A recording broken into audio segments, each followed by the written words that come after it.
Hey, welcome to the Scan AI booth here at GTC 24. I'm excited because I get to speak to Chris Andrews from Rendered.AI. Chris, welcome to the booth. How's GTC going for you? Good, and nice to meet you, Rafi. It's been huge. It's been shoulder to shoulder. Probably the busiest show that I've been to in about 5 years, and actually probably even one of the busiest shows I've ever been to. It's been really interesting to see the diversity of companies here, the diversity of people that have shown up. Really fantastic so far. And NVIDIA really set the tone, didn't they, for the innovations both in hardware, services, and software that's happening in this whole space right now of accelerated computing and generative AI. With Render.AI, what is Rendered.AI, and what is the gap that you're looking to fill? Sure. So Rendered is a 5-year-old startup that we're about 20 people. We're venture funded. We were founded under the idea that there isn't enough data out there to train algorithms, and in some circumstances, you can't even get data to train algorithms. So those might be your security or privacy issues that you can't overcome easily to get data, or you're putting up a satellite to collect data in 2 years, but you'd really like to prove that you could use the satellite data to train algorithms today. And so Rendered was founded under this idea that there isn't data to train algorithms, not enough data, and instead of waiting for those 2 years to see what happens once you put the satellite up in the sky, you could actually start to create data today. So basically fake data. We call it synthetic data.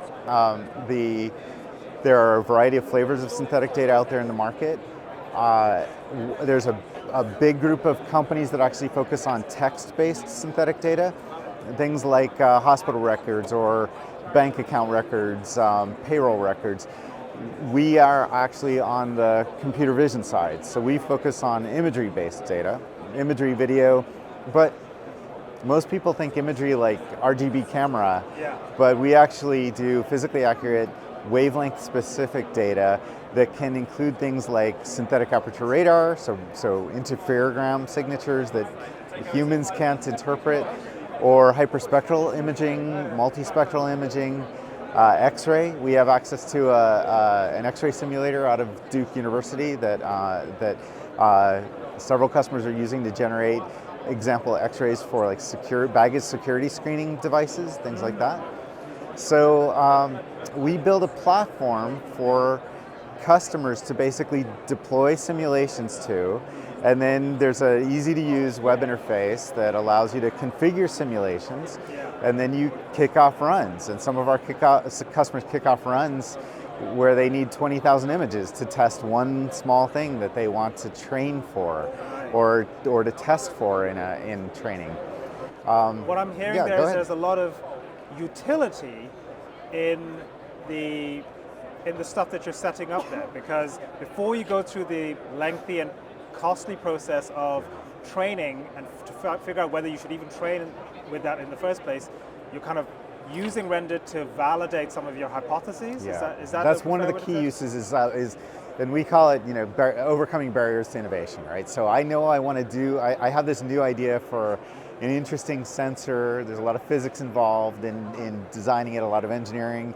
It's going to be super expensive. Well, what if I could simulate imaging from that sensor before I even start the factory production process? Then what you get is and this isn't just unique to the satellite world. I was in the building information modeling world for a long time, and the BIM world is all about increasing information and coordination about projects early to reduce changes later, which are more expensive. And what we're doing on the AI side is something very much analogous, where we're helping customers test ideas, test sensor parameters, even platform parameters. One of the, and by platform I mean like the satellite vehicle or the drone vehicle, or even the mounted post that something is going to be mounted on. We can do things like simulate vibration, simulate it's called flutter, different types of motion when a satellite skips on the atmosphere.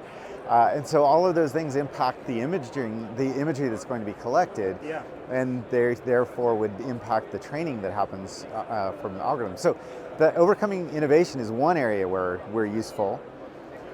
overcoming barriers to innovation. Yeah. Overcoming like all of the data that comes out of Rendered is 100% accurately labeled. And so when customers are acquiring real data using like some of the devices that are around at the show, if they collect the real data, then what they have to do is have humans or sometimes algorithms go through and attempt to label all the things of interest. Yeah. Where are the chairs, the desks, the TV monitors, light fixtures, all that kind of stuff. Well, in synthetic data, you just get that out of each run. So the labeling is 100% accurate. Yeah. When you have humans or algorithms post-processing data sets to do labeling, it is rarely 100% accurate. So there's much wider margin for error. Yeah, and it's costly. So think of it running robots or drones or whatever to collect data, or having grad students go around and take photos, right? It's expensive because it's not scalable. Yeah, it is not. And then when the labeling after the fact is also imprecise, well, then you have built-in inefficiency in your spend on that collection. So, plus, if you wanted to collect, so suppose you were hired to collect a set of imagery for certain types of cars. Well, you might use a helicopter and you might fly around and get a bunch of imagery of cars. But then, the Tesla 2026 comes out and it's never been seen before. And so what are you gonna have to do? You're gonna have to go recollect imagery, go fly a helicopter again to collect imagery to get pictures of Teslas. Well, you don't really need to do that. You can use Rendered.AI to actually take a 3D model of a Tesla, insert it in a scene, and then generate physically accurate pixels out of a simulation that you could then train to look for that Tesla. It gives you the data that you want. Yeah. So earlier you mentioned some of the technology on display here, capture devices, capture technology. What are some of those technologies that you see being used quite regularly, or you see growing quite regularly in demand to capture the data that you're talking about? Oh, it really ranges across the entire spectrum, pun intended, from LiDAR, which is often infrared, to and you're collecting 3D point clouds with LiDAR, to synthetic aperture radar is a important emerging data type, not only above us in the sky, but also on the ground. A lot of cars, there are cars now using synthetic aperture radar for collecting information about the 3D environment around them. Hyperspectral imaging is an interesting one. You can identify things like methane gas plumes from space using hyperspectral imaging. Basically, hyperspectral imaging is the act of using sensors to detect very tiny slices of the electromagnetic spectrum, and then piling those together into an image. So Planet, the company that started imaging the world every day a few years ago, they're one of our customers. They used us to generate hyperspectral imaging for a new constellation they're flying. And those images, if a normal RGB image has 4 channels, so it has red, green, blue, and then alpha for transparency, well, their images have 451 channels. Whoa. So, and those are so we were able to create, to create a simulation that would take a large geospatially accurate environment and generate these 451 band images with variety on the ground. So move the trees around, move the cars around, change the location of the methane plume. And so all of that in a physically accurate simulation. So then they were able to take that data and actually start building out their AI processing pipeline and actually their order delivery pipeline before they even launched the satellites. So it's all kinds of. It's a critical. It sounds like it's a critical step that companies need to take to safeguard what they do next, or to at least maximize where the investment goes next. Let's talk about compute. So this stuff sounds incredible. Sounds like not only is it massive amounts of data, but it's crucial data to inform further data to come. What's the kind of compute requirement for this, and how is Rendered set up? Is it cloud-based? What NVIDIA technology are you making use of to process the data for your clients? Yeah, great, and good question. So today we're hosted in public cloud. If you look at the traditional way people would do synthetic data is to take a game engine like Unity or Unreal Engine, run it locally on a workstation, and then basically have custom software to set it up and generate out the imaging and maybe generate the annotation. Rendered essentially simplifies that whole framework and process so that we're actually doing the job management and compute management in the cloud. We use Docker containers to wrap those simulations, and customers can deploy them to the cloud. We're in AWS cloud today. We're looking at going to other clouds. We use cloud instances that sometimes are CPU intensive, other times are GPU intensive. And so, and we've used a variety of NVIDIA GPU based instances in AWS cloud. We also have a license to actually, you could say, kind of resell Omniverse through our cloud platform, so customers can actually access Omniverse as a simulator in our system. And so we have a demo out there with where a customer can sign in and click the little box and get access to the Replicator demo. And essentially what we've done is Replicator has some standard tutorials, and we've basically just wrapped those tutorials in our framework and expose them through a really simple web interface, so you can actually run the Replicator tutorials right in Rendered. We have had customers use Omniverse. In terms of the scale, there are some customers that we're talking to now who want to get up to 1 million images a day. So it's the scale is going to go quite high. Yeah, so. That does sound very demanding, but I guess because of the cloud APIs that were announced, does this mean that there's even more flexibility in your system if you were to integrate some of the new cloud APIs announced? Jensen announced a bunch in the keynote, right? Yeah. Yes, and there's pre-existing tech as well that is potentially very useful. So Nucleus and Hydra and I use that in the production of my TV show, my animated series. Nucleus is absolutely the glue that connects all this stuff. Yeah. So my background, I used to be at Autodesk, and for a while I was in film and game there, M&E. And one of my roles in M&E was to help architect a production management system. Autodesk ended up buying Shotgun, but I'm very familiar with those workflows where you want to distribute work and then distribute packages of data to do. And so, well, that's why I love OpenUSD, because it really does connect things in ways that no other platform or format has really done before, at least none that I've had access to as a general creator. What is your thoughts on USD? So I agree. We are actually starting to use OpenUSD. Actually, when I was at Autodesk, I worked with a guy who was one of the original architects on USD. Okay. So I've known about it for a long time. It's not new, right? It's now open, but it used to just be USD. Well, that's how I've got access to it, because it's open, but it's been around, closed doors for ages. Yeah, that's right.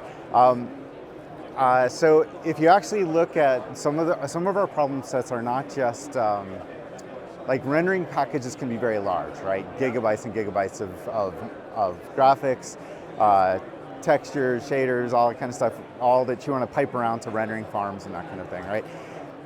Well, there are other domains that also have large data problems, but of a different nature. And so I've spent most of my career in the geospatial world and also touching architecture, engineering, construction. And they have a different kind of big data problem, which is really large geospatial extents with extremely heterogeneous content. And one difference from film and game to that world is you actually try to get to a single source of truth in that world. Whereas if we're like modeling a Hobbit house for a video. Careful now, because that can be truth for some people. The Hobbit house. No, but I mean we might have 17 versions of the Hobbit house, right? You might have the back wall, that doesn't happen in geospatial. Right. And the back wall will be different scale to what it actually is from the exterior. For sure. I get what you're saying. That doesn't happen in AEC or geospatial. Yeah. So I actually, there's another group called the Open Geospatial Consortium. I've been working with them for about 15 years. I've helped write some of the specifications that are in there, including one on streaming large 3D data sets.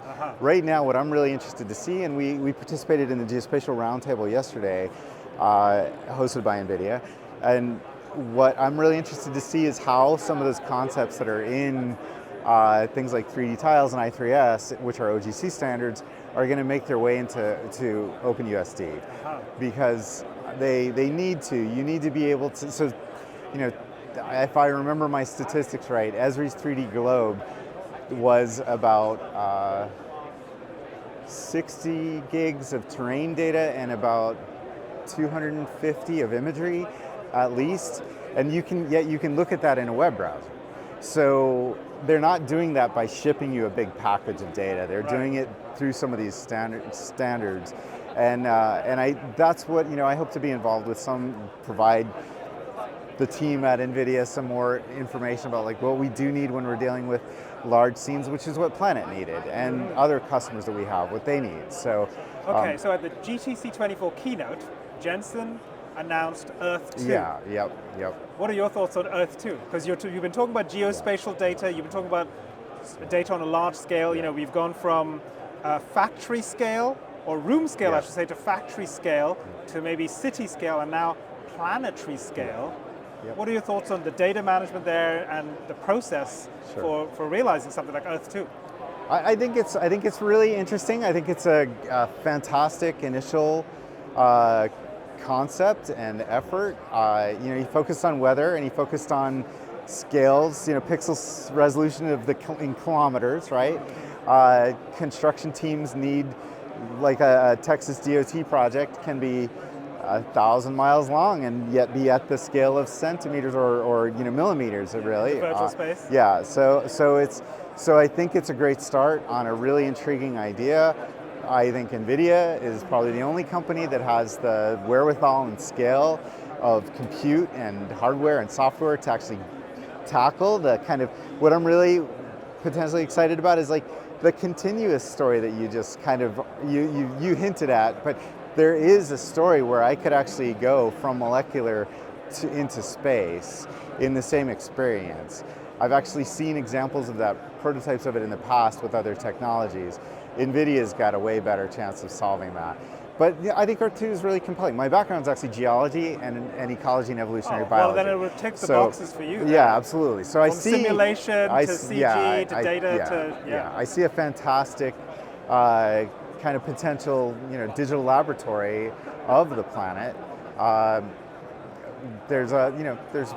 It's just started, and there's a lot of room to grow and detail to build out. Yeah.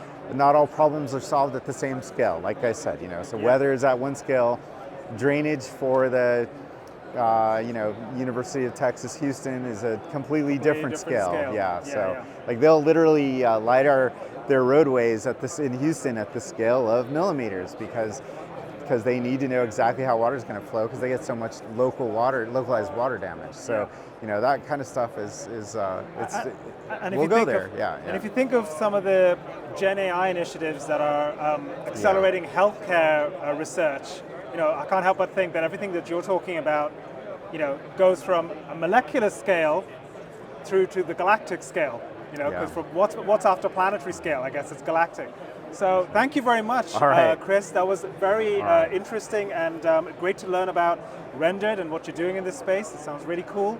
And thank you for checking out this video. Hope you found it interesting, going from molecular scale to galactic scale. That's pretty mind-blowing. If you like this kind of stuff, Scan AI is covering lots of stuff at GTC, from interviews like this with Chris through to what's happening on the exhibitor floor and Omniverse and Gen AI. So subscribe to this channel for more of this stuff.